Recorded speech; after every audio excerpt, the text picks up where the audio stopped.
Here we go. Thank you, Valkyria. Take it away. Thank you, Kaladin. Hello, my name is Valkyria.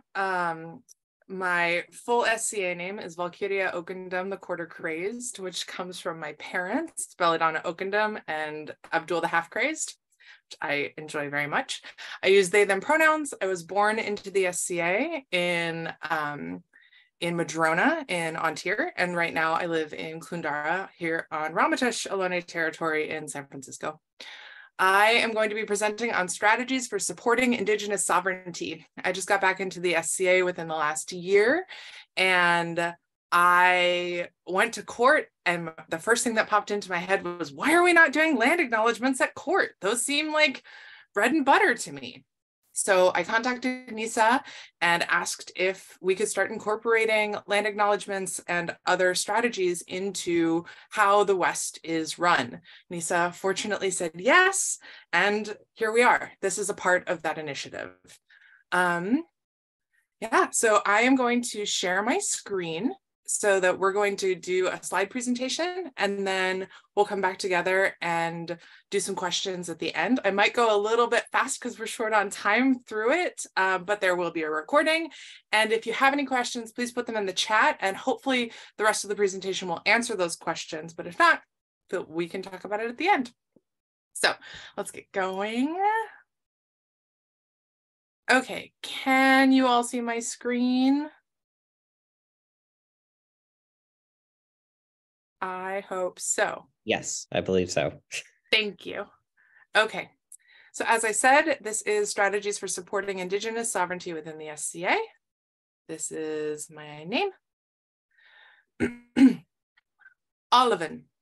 Jeg heter Valkyria. Jeg barnet av skandinaviske immigranter til det varmeste territoriet I Salishavet. Jeg bor tiden I Ramaytush Ohlone territoriet I Bay Area. Min aria av varihar. Hello, my name is Valkyrie. I am the child of Scandinavian immigrants to the Duwamish territory of the Salish Sea. I currently live in Ramaytush Ohlone territory of the Bay Area, and it is my honor to be here. I want to let you know that I am not a Native person. I have had access to Indigenous teachers throughout my life and community, and also that relation does not equate me being Native at all. And I do not claim to know those experiences, and I am very, very open to feedback from such peoples as I do this work. So the major question that we're asking in this presentation is, what is the relationship between the SCA and Native sovereignty? And when we're talking about sovereignty, Indigenous peoples have always existed on this land, Turtle Island, North America, for time immemorial. And they have rights to interact with the land in the ways that are aligned with their traditional values, as well as like how their governments are structured. Those are treaties. They exist in the United States and in Canada. And the one thing that treaties have in common is that literally all of them have been broken. So just take a second with that. Take a deep breath.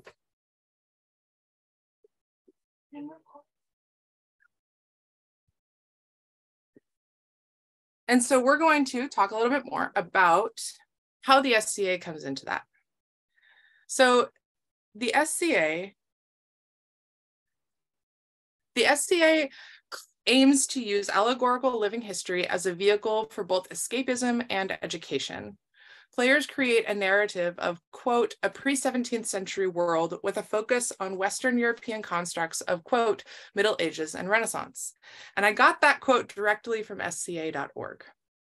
So having historically held a focus on European history, the SCA has had the privilege to host our events in relative safety, often taking place in rural areas within the societal construct of the United States of America and other nations abroad.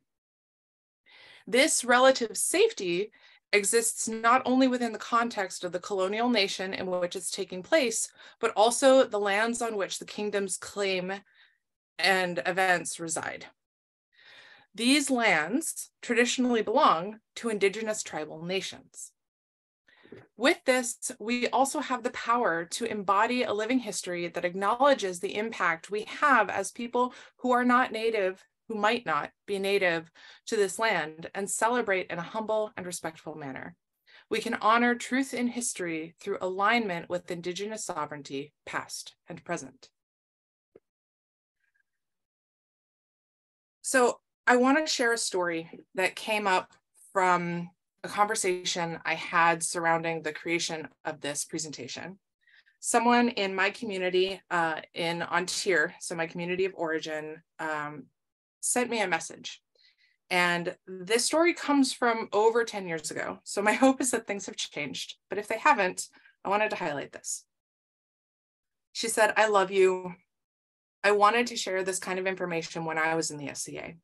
I wanted to represent my heritage, but I was told under no circumstances do they fit into the structure of the time frame of the SCA. They stated flatly that there is no concrete proof of contact with Indigenous Americans and Europe, let alone any proof that they were actually in Europe during the period of time encompassed by the SCA, which I found completely untrue. Yet all the documentation I brought forth was denied." So all of these paragraphs are essentially saying that the SCA started as a European medieval focused society, and therefore Eurocentrism, the focus on Europeanness, has been prevalent throughout the society, whether intentional or unintentional. And I hope to change that. I hope that that is changing. And I'm going to dig into some ways that we can activate that change. If at any time you find yourself feeling activated by these topics, I encourage you to take 3 deep breaths in through your nose and out through your mouth. This is not information that is commonly talked about, and it can be kind of triggering in a certain way. You might not know what to do with it or feel some resistance, defensiveness to it. Those are natural, and we need to be able to move through them to continue to engage in the work.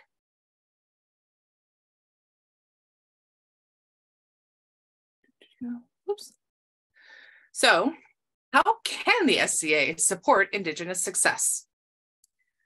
A creator that I really, really love is named Inyoni Felix, who is a Hashman, which is a coastal California tribe in Southern California. She is Afro-Indigenous and is fighting actively against University of California regarding sacred lands that they're trying to build on in Southern California. I really highly recommend looking up Inyoni.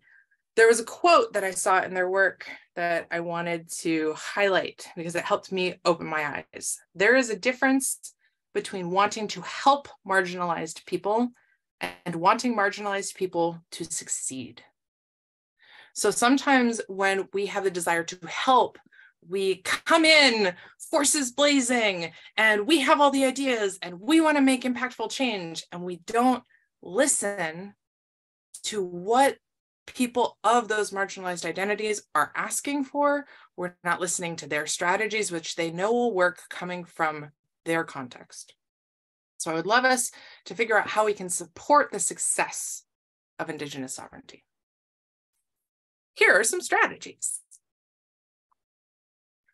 So I'm going to read through all of these strategies, and I might have a couple of notes on them, but specifically, I want to say that these strategies will connect and build on each other.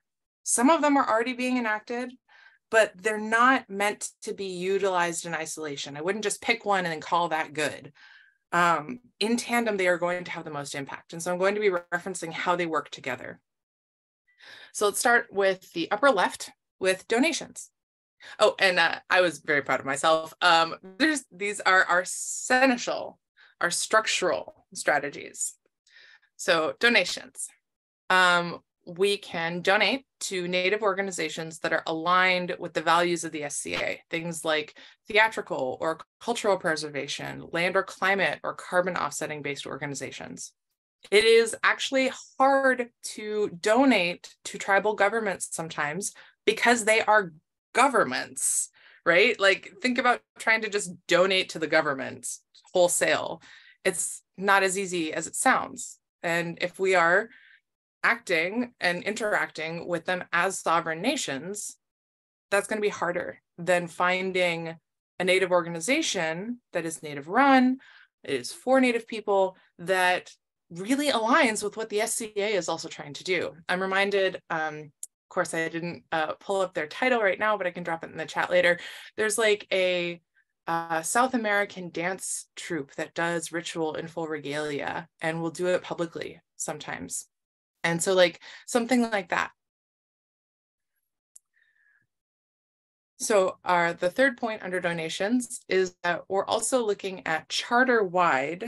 Charter in this case means whatever size of area that you're talking about within the SCA. I was trying to figure out what word that is, whether it's from kingdom all the way down to shire and anywhere in between, right? So if you are the seneschal for, a barony, this will be the same concept as if you are, a seneschal for the kingdom. So charter-wide, figuring out how to pay into land tax initiatives. The one that I know of here in the Bay Area, where I am, is called the Shumi Land Tax, and it is a part of the Segura Te Land Trust, which is a land trust that has been able to get land back. We'll talk more about land back, and does farming and cultural events and education. So they offer a capacity to donate, but specifically those donations are a land tax. You are on their land, so why not pay tax on that land? Next, we're going to move into our website and bylaws. So in our first bullet point, include a section on your charter's website detailing how you are incorporating these strategies, these offerings, partnering with local tribal nations and organizations, and listing the tribal lands which your charter encompasses. So that's like the online, and then also incorporating land acknowledgement and some of these values that we've been talking about, these strategies, into the bylaws of the charter. So when your reign ends, if you are reigning, then the people taking up the mantle next know that it is a charter-wide, a shire, a barony, a kingdom-wide value that we are aligning with Indigenous sovereignty, so that can be sustainable throughout your charter's future. We're going to go up to our upper right and talk about partnering. I mentioned this in the last section of partnering with local tribal nations. So we can not only give to local tribal nations, but there might be a tribal nation out there that is really interested in what we do, because we do allow access to people of all sorts of different heritages. And particularly, like myself, as somebody who has a European heritage, growing up in the SCA has allowed me the kind of access to know what questions to ask and how to research, reconnecting to my culture of origin. And that is a value and blessing, because the system of whiteness works really, really hard at detaching people from their culture, including European descendant people. So if there's a tribal nation out there that sees that work and wants to partner with us so that we can do this work that we do, that is also in what is called right relation, acting in a good way with that tribal nation and getting representation potentially of that tribal nation in the SCA, that would be a cool partnership, I think. And I was pointed towards this organization called the Intertribal Council of California, because I don't know if you know this, California has over 70 different tribal nations. It is, I believe, second most natively populous state, which I think is fascinating. So that is a lot of tribal nations in one area. And so how do they all communicate with each other? This is an organization that helps them do that. And they might be a good resource to figure out, is there a tribal nation or a federation in your area, how to contact them, potential recommendations on best communication practices, that sort of thing. So next up, we have something that is a little bit more, I've been talking a lot of systemic stuff, and that's kind of going to be the focus of this presentation, but this is something that is both systemic and interpersonal. This is engaging with Indigenous players. So in the story I highlighted earlier, that player was not supported, was shut down, was gaslit, honestly, in a certain way, saying like, no, even with your proof, what you're saying can't possibly be true. We have no space for indigeneity in the SCA. And that to me is heartbreaking and honestly rude. So basically, if you have power, if you're looking over AOAs, or even if you are looking at somebody's kit on the field, I saw this beautiful Polynesian kit at Ontario West War last year, and it was incredible to see. I've heard many people talking about building out their South American kit, figuring out how to create yurt or tule, which is a reed, like shelters, right? So what are the culturalisms that people are trying to bring into their personas around indigeneity, and how do we formally allow and celebrate that?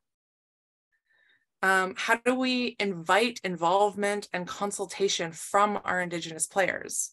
As I said, I'm a European descendant person doing a presentation on indigeneity, and I did reach out to both Indigenous players that I know and I grew up with, and Indigenous advocates from outside the SCA, so that I could present this in a way where I know I have some understanding and some people's words to share into the space. These are not just solely my ideas, but I'm also curious, like, are there players who are Indigenous in the SCA who want to be doing this work? Or how would they like to see these strategies enacted, even if they don't want to be the one to do it? And then last up is very logistical, but very important. This is, I find this this is also sort of like sessional / autocrat work. But if you are doing supplies acquisition, research if and where you can buy admin and event supplies directly from tribal governments or native vendors. Right? So I'm thinking of things like firewood for your events, any camping equipment, food for feasts, getting involved in food justice, fabric for banners, all of your textiles, carpentry for thrones, like where are you getting your wood? Could a native person build these thrones? Fine arts for favors. There are tons of native vendors out there who are creating wares that we could be utilizing for favors. We could also be hiring native artists to do custom regalia or awards, things of this nature. So those are some behind the scenes strategies, deep behind the scenes, if you will. And next up, we're going to talk about more autocrat side of things. So more event-based strategies. So we are going to, again, start in the upper left, and we've got financial accessibility, donation, a percentage of gate fee to Native organizations, free admittance of participants with tribal IDs, which is not going to catch all tribal people because not every nation is recognized and can use a tribal ID. But I was just talking with the recently appointed prince and princess to be of the Principality of the Mists. And Sir Roland was saying like, wow, that would be so much more accessible to me. There would go my gate fees, and then I could like go even deeper into all of the events that I want and need to now go to as somebody holding a throne, which I thought was really cool. We could waive vendor fees for local tribal citizens and native vendors, people who are specifically native and vending, not just vending native wares. Because I also, as somebody who was in the society in the 90s, I miss having a lot of vendors. I'm kind of sad at events not seeing just like vendor row be bustling. And are there people that we're missing who we could give access to in that way? There are culture sharing opportunities, including Indigenous news and resources on an info table. I know that NISA is working on a pamphlet for that. Offering to Indigenous players or outside culture bearers the chance to bring in Indigenous knowledge systems through workshops, ANS, and ITHRA events. Then we have site owner relations, which is advocacy with event site owners about paying land tax or donations to local Native organizations that align with their values of their land. We have, we're going to the top right, land acknowledgements. On the first and the last day of the event, this is your opening and closing ceremony, your newcomer orientation, or opening and blessing the fields or erics. And then during court, which I do also note that the prince and princess to be of the mists are going to be doing in their reign, is incorporating as a part of court etiquette for heralds or crowned leaders to present at the beginning of formal proceedings. We're going to talk about land acknowledges in a minute. I also know that we're running out of time because I had too much information that I wanted to share. So we're going to breeze through this the rest of this real quick. Charity tournaments are super cool. And what if we did a charity tournament that also created donations for those Native organizations we were talking about? Land stewardship, which I know we all already do, but specifically working also year-round with land to promote fire resistance, anti-flooding, extraction of invasive plants, and planting native plants. And then land back opportunities. I know that the Kingdom of the West now owns a site. What if we consider partnering with or giving back the land to a local tribal government in a contract and relationship that would still allow the access for the SCA to do events on it? This is a part of land back efforts, giving land back to tribal nations. All right. So land acknowledgement. Land acknowledgement is something that some of us are even doing in our Zoom names, where you're putting the name of where you are, naming whose land you are occupying. The SCA goes to lots of different sites all over the place. And so we're on a lot of different tribal lands, right? So those land acknowledgements are going to sound different from event to event, from shire to shire, kingdom to kingdom. Element of a land acknowledgement, if you want to do like a spoken one or a written one, I think have 4 key parts. Accuracy, which you can use this link that is here in the slide. It's one of my favorite links ever. They should be personal. You know, we, again, as European descendant people, we're not totally detached from the idea of having lands that our ancestors were indigenous to. It's just a long way away for European people, descendant people on Turtle Island. How do we be good guests and future ancestors? Make it actionable. So pretty words are nice, but there's a lot that can be done. Look up local Native initiatives and envelop that into the land acknowledgement. It gives people something to do with the emotions that get stirred up when you do your land acknowledgement. And if at all possible, make it succinct, because if you rattle on, people tend to get a little overwhelmed. This next example I'm going to show you is not succinct. I'm just going to put that out there.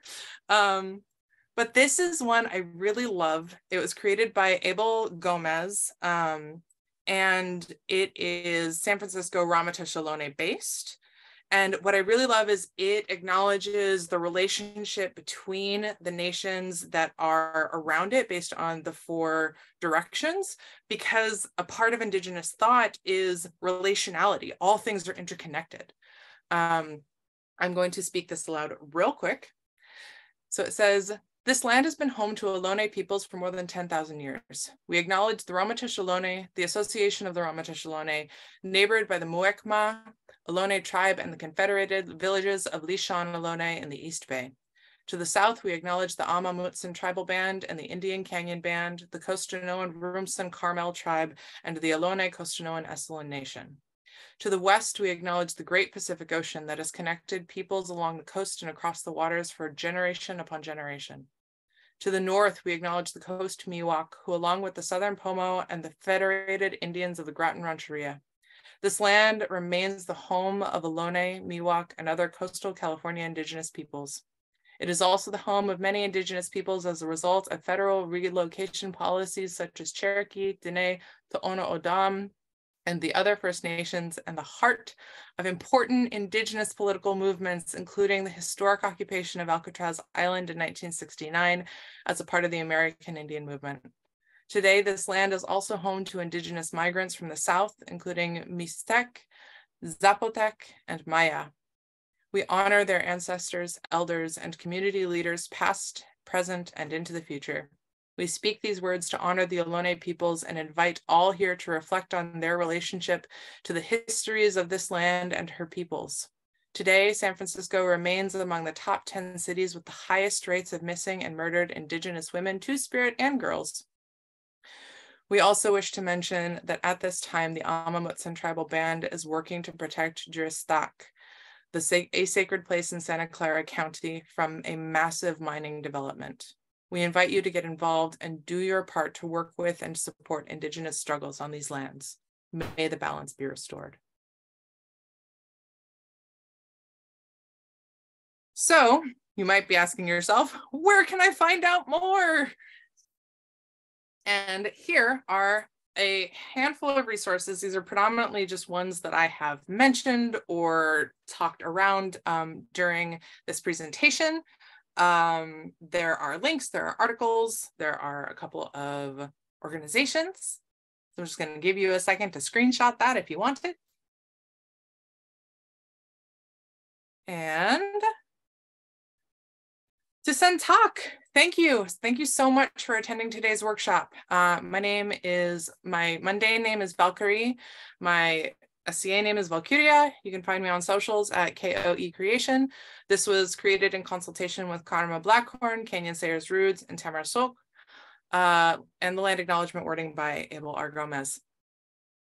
So I'm going to pause my share now and say hello once again to you all. We've gone over a little bit, but I'm going to look in the chat really quick. Valkyria, we actually have an hour, so we still got 30 minutes. Yes. Wait a minute. I would have gone so much slower. I'm sorry. I was told that I had half an hour. So I thought about it when you said it on your slide. I was like, oh, well, maybe they have a lot more slides to cover. No. You mentioned running out of time. But yeah, we have until 4:30. So if there's anything you want to go back to, I know there is something in the chat from Kenoch. Oh God, I hope I'm saying that right. And so they might want to talk about that as well. This might be a good time for that, or if you want to wait. Oh yeah, you did. I remember you. Okay, Tenoch, if you want to speak up to that, or I can read it for you as well, but I think you can definitely speak to it a little bit more if you want it this time. I don't want to take away from your presentation. Let's put it back. Let's start with that. So no, I mean it's interesting. I think this is so I taught a class today earlier on performative action and stuff like that. And one of the things that's very interesting, because I do Indigenous work in the SCA, right? I specifically work with Mexica and Indigenous Mexican culture, which has placed me in a lot of Indigenous SCA circles and spheres. I should, like, full disclosure, I'm not someone who mundanely identifies as Indigenous. I identify as someone who is, you know, mestizo and mixed, as most people are that are Mexican or specifically from that area. Mm-hmm. So I'm not like an Indigenous person in the sense that I think would be more applicable to a lot of the discussions we're talking about here. But culturally, I have connections as well as the work I do in the SCA. Mm-hmm. And it's always interesting to me to have these discussions when it comes to like land acknowledgements and the various things going on, because there's just so much disagreement on it within different communities. Mm-hmm. I know we've done some work with some communities where they want nothing to do with the SCA and don't want their name spoken at all. And then we've done some work where they're like, well, why aren't you doing more? And so it's such a nuanced topic that I think that it's like I think the best thing I heard from somebody who was, you know, Indigenous, I was, you know, it's like a good place to start, and then you move on from there. But yeah, that's that's to me one of the most important things. I have a lot of thoughts about the integration into the SCA, especially from a play perspective. That might go beyond the scope of this discussion, and I'll let other people say things first, because I have, as someone who has been playing Indigenous SCA, quote unquote, for a while, I have some thoughts and feelings about that. Thank you. I would love to hear them. Particularly, I'm actually a little excited that we have a half an hour to just like talk about these things and get more in depth into it. I'm also reading what you wrote in the chat, and I'm like, oh yeah, there's some stuff I want to talk about here. So yes, but I see that Violeta has your hand raised.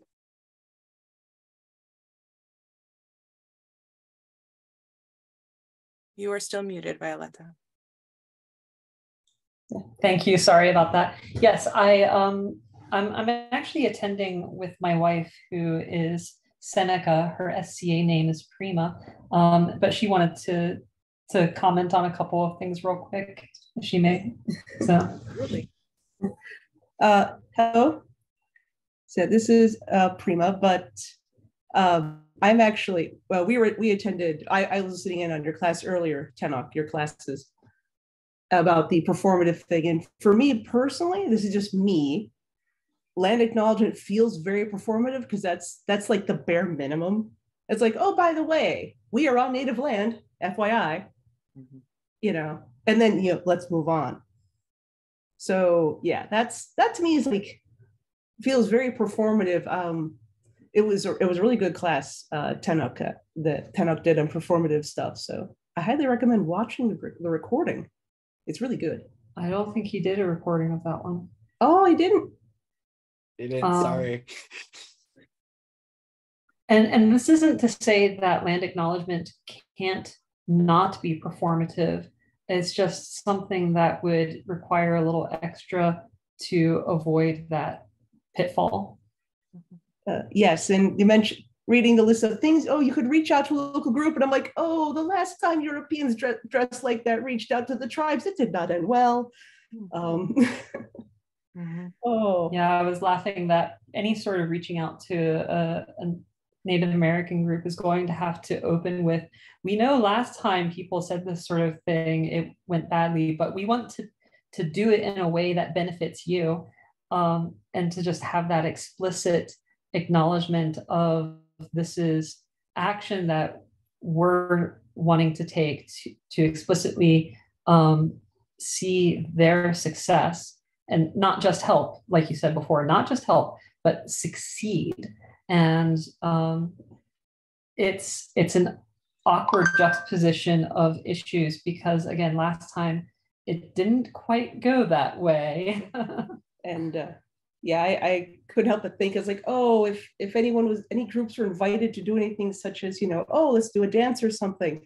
It's like that is actually painfully period.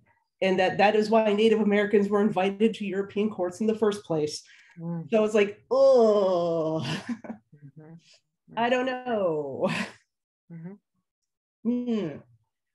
So from the tribal perspective, some of these things could look really bad if they're not properly framed. You have to be very sensitive.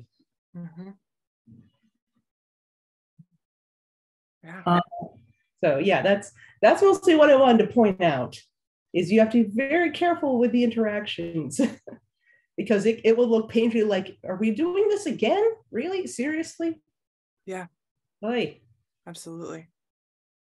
Thank you. Thank you so much for bringing up those points and perspectives. The more that, at least for myself, the more that I have been delving into this topic, the more perspectives come forth, right? And I think that, again, like all voices, well, multiple voices create a better, more well-rounded picture, right? And yeah, I absolutely hear what you're saying about wanting it to be actionable. That was like something that I really was hoping to have land when talking about land acknowledgement. When I was first having these conversations with Nisa, there was a piece about like how do we make it more than pretty words? Court is a place to come and listen and learn, but it could just be a bunch of flowery words that are said and nothing is done, right? And so when I was coming to these conversations, I was like, great, so here's land acknowledgement, and here's all the other strategies to actually implement change on a systemic level, right? When I was offered this presentation slot, it was like, will you talk about land acknowledgement? And I'm like, I will absolutely talk about strategies for supporting indigeneity, indigenous sovereignty, right? Is a full picture. And when I am doing my own work around anti-racism in my life and with organizations, I think about the metaphor of creating, like, if you are at a hotel conference and you're on that strip where people are hosting different hospitality suites, like metaphorically, and you're walking down the hallway and you're looking in and you're like getting the vibe of what that suite is like, what that lounge looks like. Is that a safe place for me to be? Is that an interesting place for me to be? Do I like what they're presenting? I think about being somebody when I'm creating spaces with these anti-racist and decolonial frameworks in mind, that I'm creating that sort of lounge, I'm creating that hospitality suite. So it's not necessarily about me going out and pulling in people who I think are going to make the space better. I need to do the work to know what's going to make that proverbial suite, lounge, look and be safe and appealing, and like something that where someone would want to come in and interact. And so when I've been thinking about these strategies, it's like, how is the SCA functioning in a decolonial, re-indigenized way that proves itself through action that it is ready to partner with Indigenous groups, organizations, and people in the way that is best for them?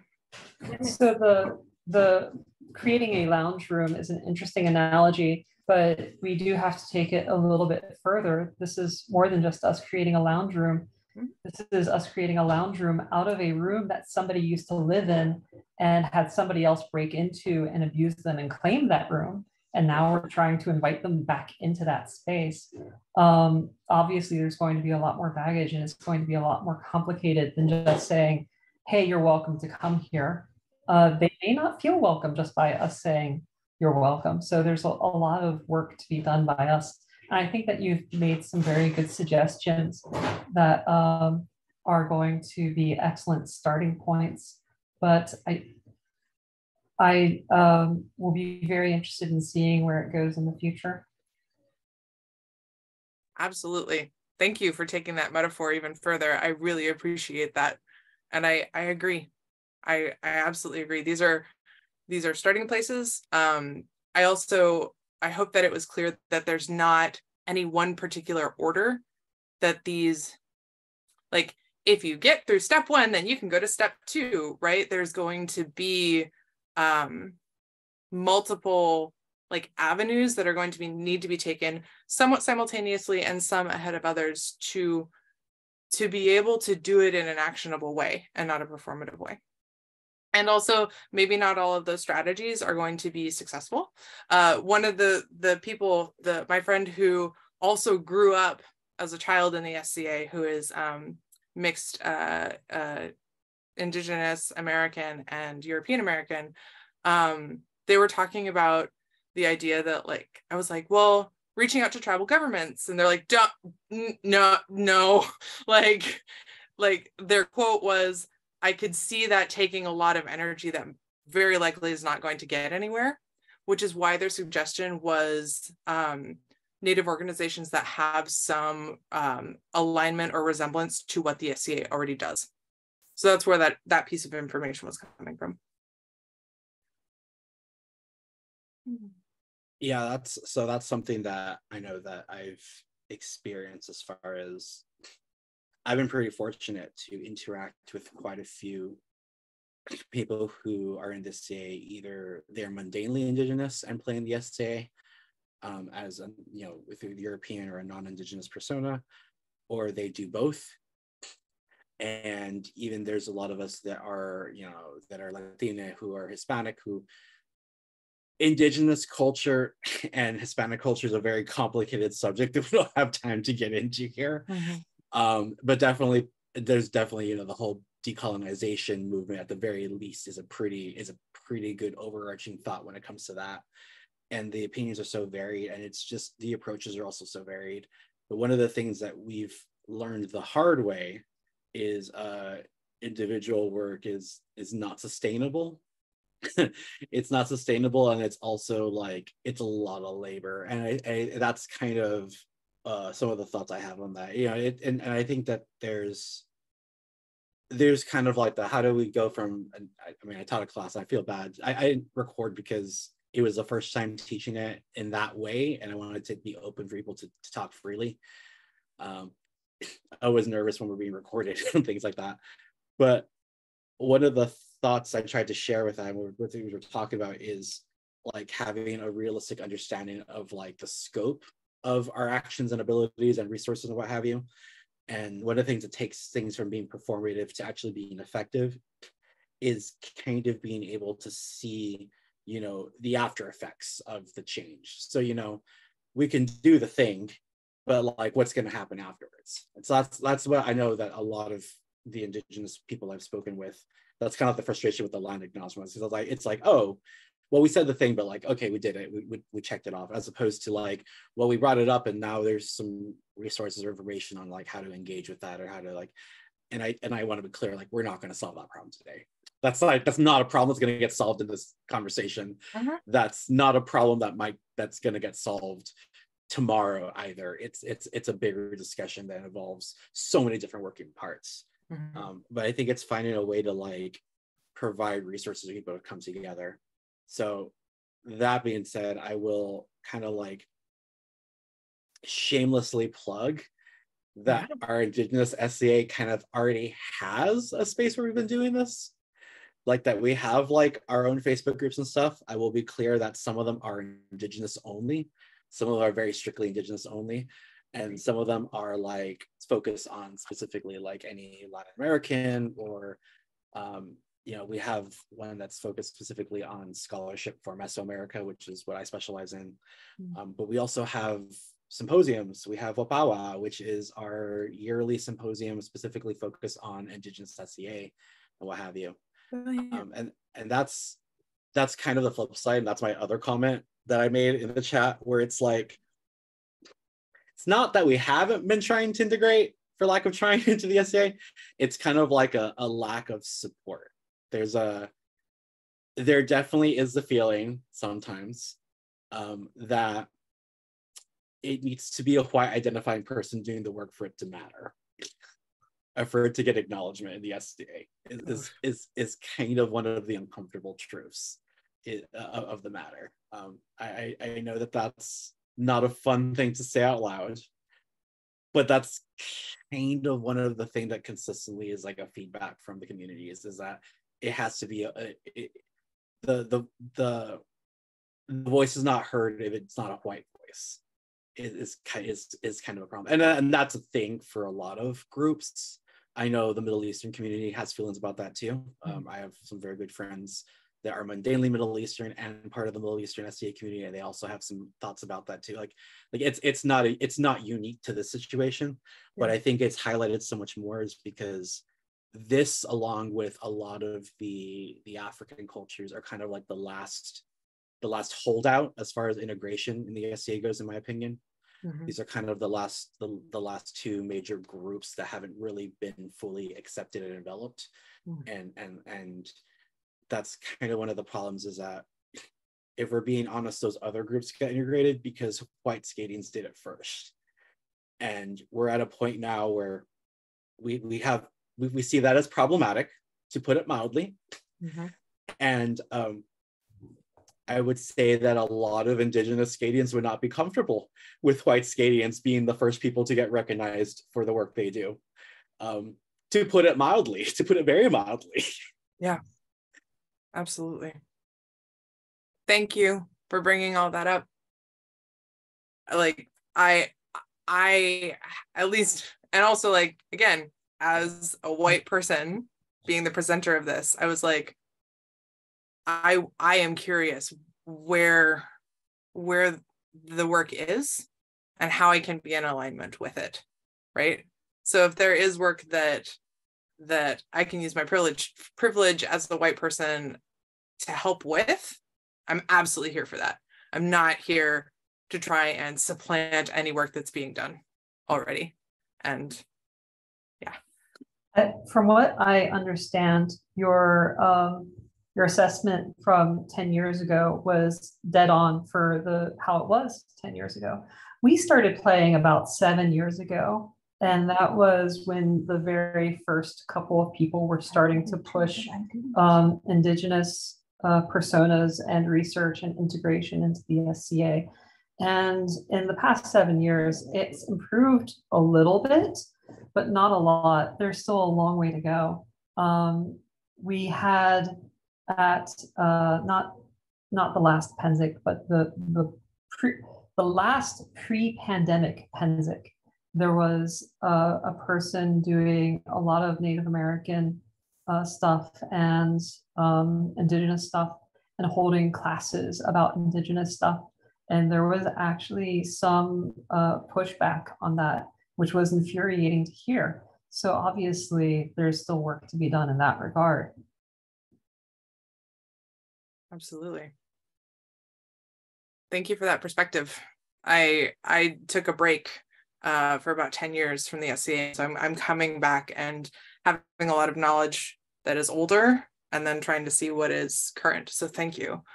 And I'm really glad that information was being shared at that Penzic. And you're right, it is absolutely infuriating that there was pushback on that.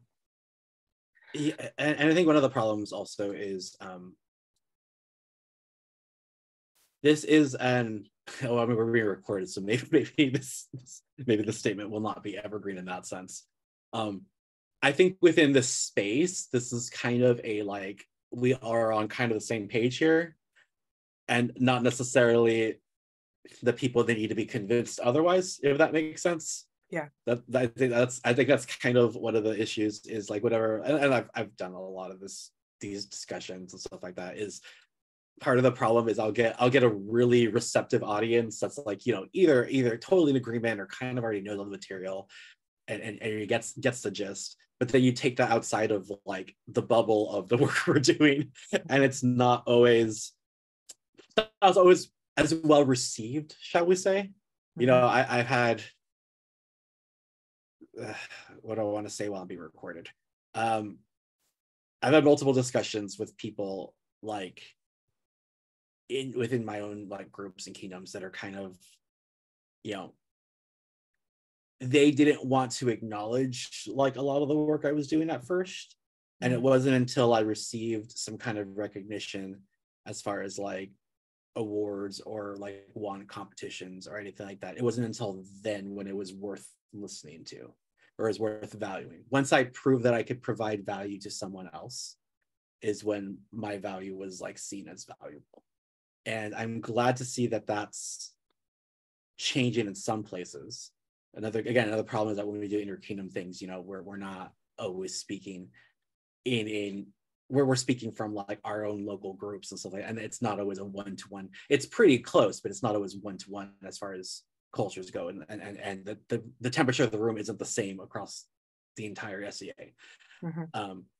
But like, it is nice to see, like, you know, pre-pandemic, I was the only person knew what I was doing. And I was very much looked down upon within my kingdom and not supported in the ways I would have liked to have been. And now I see more people doing it. And it's definitely the kind of thing where it's like, I can see change. I'm just trying to, what is the most effective use of the efforts and energy to make sure that that change is sustained and also like manageable. Like, because I don't always agree with, I know some of the things are always just kind of like, well, we need more people, like the one I'm talking to is always, we need more peers from those backgrounds. And I don't disagree with that, but I don't think that that's the solution people think it. Like there's a little bit more that goes into it. Like that's, you know, mm-hmm. There's some effective change that can happen there, but it needs to be a little bit broader, which is, you know, why we do these DEI conferences and these discussions and what have you. But it's not going to be one person, unfortunately. It's gonna be a big team effort. Yeah. It is ultimately a numbers game where you have to have a certain number of people to reach a tipping point in order for any meaningful change to happen. Absolutely. I would also be really like interested and curious. And again, like I am relatively new to this conversation, but I would be personally really curious to see like what some of those like requests and ideas are coming from the groups that Tinoch, you've been talking about. If you're open to sharing. I do want to give us a quick time check. I've been told we have about 5 minutes left, and that Ainsley had a question if there was time. And I was wondering if we could hear that question. So my question was about finding the balance between encouraging more Indigenous representation in the SCA and also avoiding cultural appropriation, because as it becomes more visible, there's inevitably going to be white people who want to start having those kinds of personas, and then you run into issues of cultural appropriation. And so how do we find that balance? Absolutely. I'm curious if there's anybody in the room who wants to speak to that before I do. Absolutely, yeah.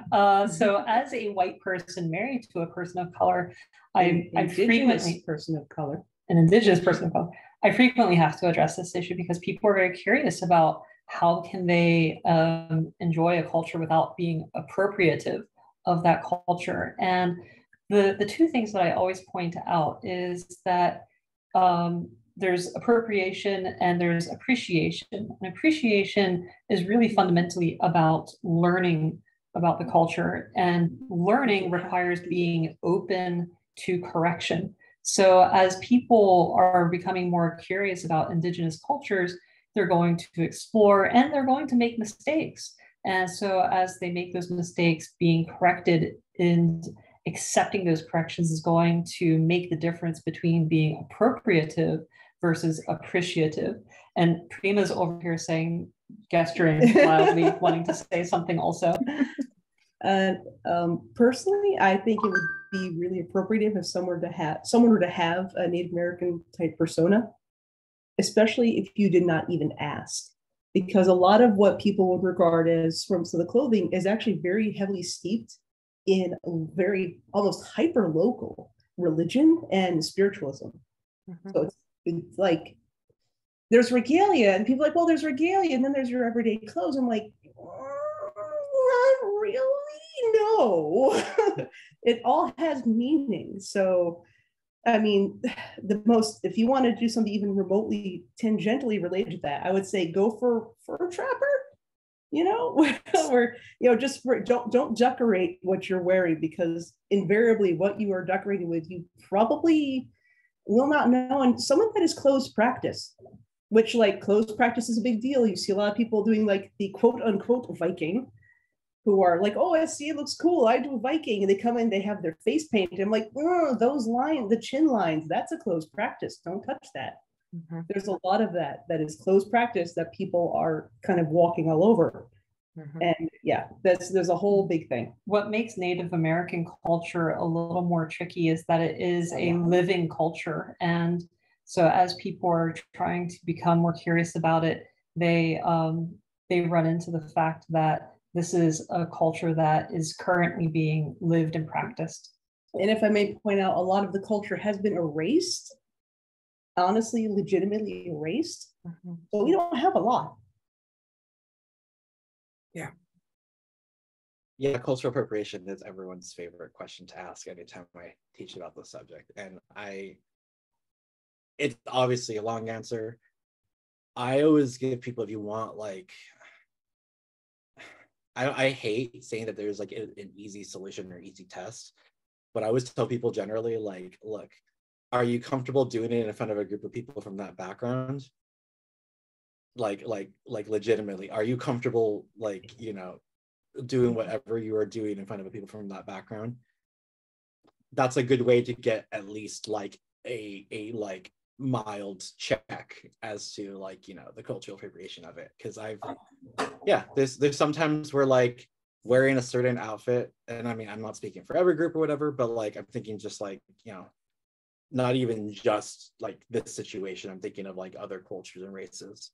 Like there's some situations where, you know, attending a festival in that kind of garb or attire is like, you know, very affirming, and it's like it's taking part in the culture. There's some times where it's not at all, and it's so case by case. And I think that understanding that nuance is important, because there's a lot of difficulty in navigating that. And I will say, this may be unfavorable, but asking another person of color what is and isn't cultural appropriation of their culture is asking them to do the work for you sometimes. So yeah, it kind of gives the impression of like you want us to come up with the answer for your problem. Prima agrees.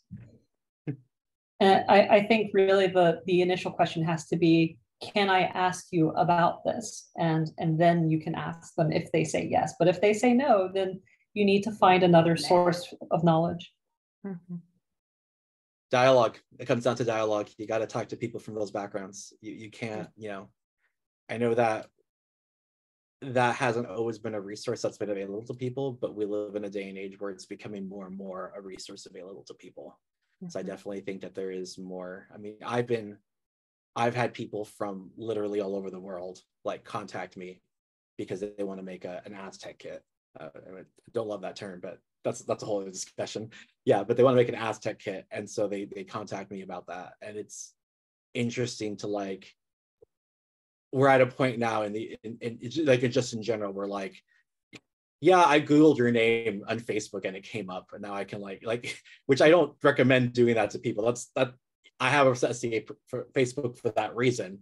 But like, we live in a day and age where there are a lot of people that are willingly will talk about, you know, their own backgrounds and stuff like that. And you know, but I don't, maybe this is a little bit of a hot take, I don't think anyone should feel entitled to represent someone else's culture if they don't feel that they're able to do so themselves.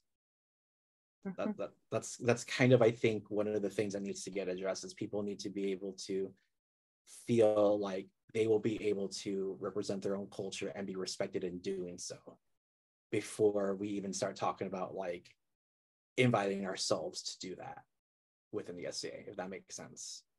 Mm-hmm. Thank you so much. There's a wealth of knowledge in this room. The only thing that I would add is there's a level of relationship, right? So like has been said, getting to know people as full people, culture sharing back and forth. And from there, having learning happen and potentially things like gift or trade happening is a way that I have found just not even access to represent, not even access to showcase another's culture, but to be adjacent or in relationship with somebody else and learning. And that it's a lot more like respectful on a personal level, and leads you to learn a whole lot, right? And get a lot of answers to your questions and have a lot better of a sense of when those appropriate moments are and aren't.